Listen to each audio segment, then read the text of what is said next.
नमस्कार, स्वागत है आप सभी का कंटाप न्यूज पर। मैं हूं आपके साथ आपकी अपनी सोनम। देश के नौजवान दिन रात मेहनत कर जिस आईआईटी से इंजीनियरिंग करके इंजीनियर बनने का सपना देखते हैं, उसी आईआईटी मद्रास के डायरेक्टर को देश की संसद में खड़े होकर गौमूत्र एक्सपर्ट तक कह दिया। जी हां, ये तंज कसा है कांग्रेस नेता प्रियंका गांधी वाड्रा ने।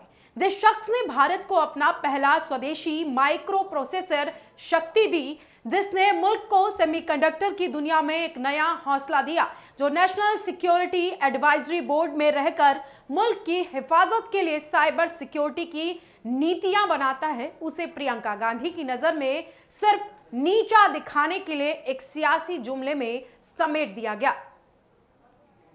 लेकिन सवाल यह है कि क्या आखिर कौन है प्रोफेसर वैजयनाथन कामकोटी, जिन्हें नीचा दिखाने के लिए कांग्रेस की नेता प्रियंका गांधी ने संसद के फ्लोर का इस्तेमाल किया। प्रोफेसर कामकोटी को कल के आए नेता या सियासी रैलियों के बयान वीर नहीं है।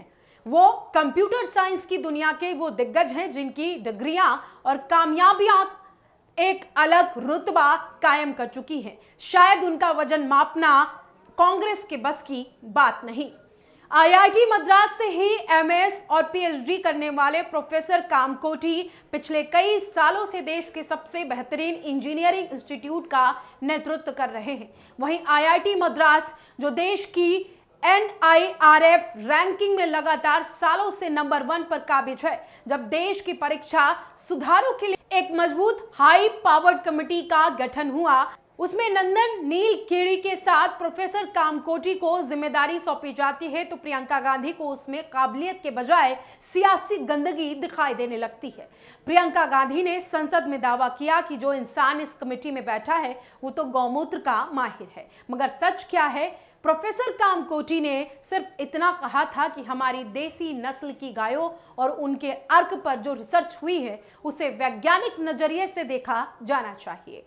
उन्होंने बाकायदा पब्लिश की गई रिसर्च का हवाला दिया था। लेकिन अगर जवाब में दिमाग में नफरत का चश्मा चढ़ा हो तो हर रिसर्च, हर मुकामी इल्म और हर हिंदुस्तानी रिवायत एक मजाक ही नजर आती है। ये वही सोच है जो भारत की पहचान, भारत के संस्कारों और भारत के वैज्ञानिकों को नीचा दिखाने का कोई मौका हाथ से जाने नहीं देती।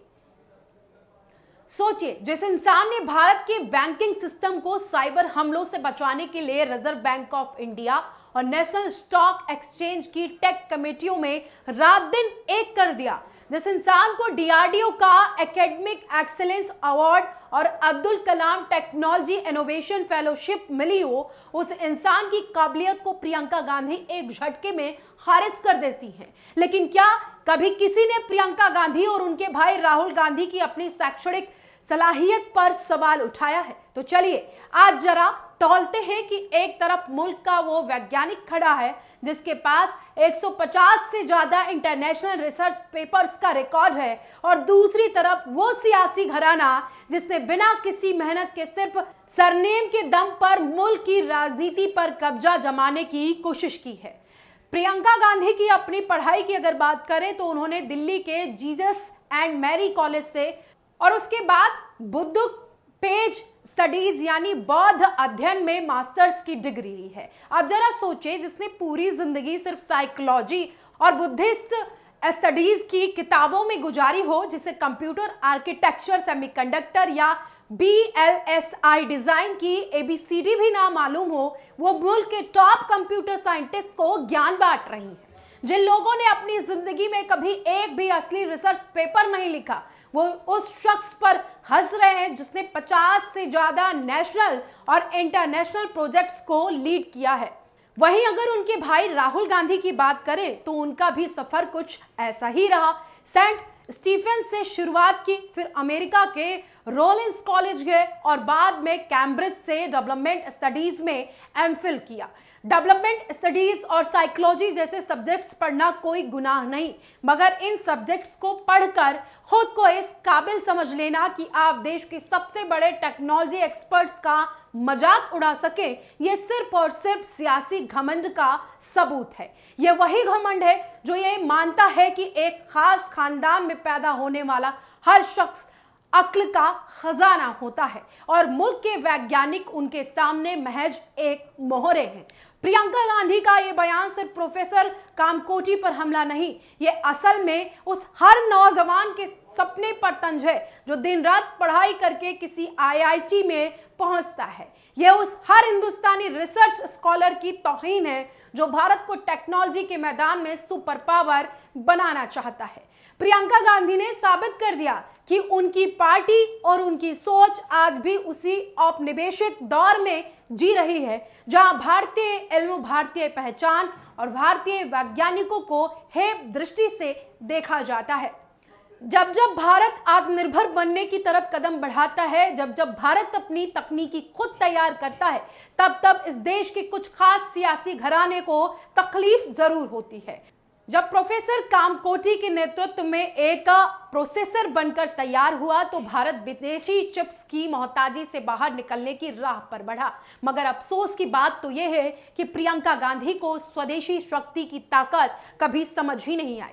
उन्हें तो सिर्फ गौमूत्र शब्द पकड़कर उस पर घटिया सियासत करना ही समझ आता है। इस पूरे विवाद ने एक बात तो साफ कर दी है कि अगर एक तरफ वो लोग हों जो दिन रात पसीना बहाकर भारत की डिजिटल बुनियाद को मजबूत कर रहे हैं और जो भारत की साइबर सिक्योरिटी की ढाल बने हुए, और दूसरी तरफ सियासतदान जिनके पास ना तो कोई विजन है ना ही देश की प्रगति के लिए कोई ठोस सोच, उनके पास सिर्फ संसद में खड़े होकर चुटकुले सुनाने, वैज्ञानिकों की तौहीन करने और अपनी निहारती हुई सियासी जमीन को बचाने के लिए तंज कसने की बची कुची आदत है।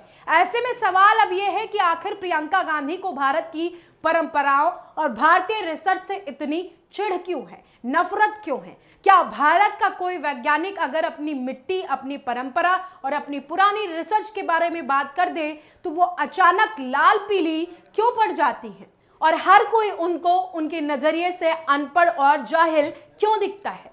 क्या साइंस सिर्फ वही है जो पश्चिम से बनकर आया, या फिर सोच कुछ और है, बल्कि एक गहरी दिमागी गुलामी का भी ये नतीजा है जो आज भी कुछ सियासी परिवारों के सिर पर सवार है। प्रोफेसर कामकोटी जैसे दिग्गज को किसी प्रियंका गांधी या राहुल गांधी के सर्टिफिकेट की जरूरत नहीं है। उनका काम, उनके 150 से ज्यादा रिसर्च पेपर्स, उनके बनाए प्रोसेसर्स और आईआईटी मद्रास की लगातार नंबर 1 रैंकिंग इस बात की गवाही देती है कि वो क्या है। मगर देश की जनता को ये फैसला करना होगा कि क्या हम अपने देश के हीरो को इस तरह सियासी कीचड़ में घसीटे जाने देंगे? क्या हम उन लोगों के हाथों में देश का मुस्तकबिल सौंप सकते हैं जिन्हें एक टॉप साइंटिस्ट और एक आम ट्रोल के बीच कोई फर्क समझ ही नहीं आता?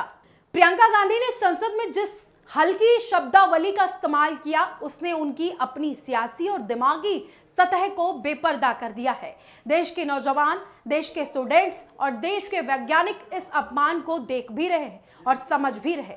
अब वक्त आ गया है कि ऐसी घटिया और सतही सोच रखने वाले नेताओं को यह बता दिया जाए कि भारत अपने वैज्ञानिकों के साथ खड़ा है, अपनी स्वदेशी टेक्निक के साथ खड़ा है और अपने स्वाभिमान से भी किसी कीमत पर समझौता नहीं करेगा।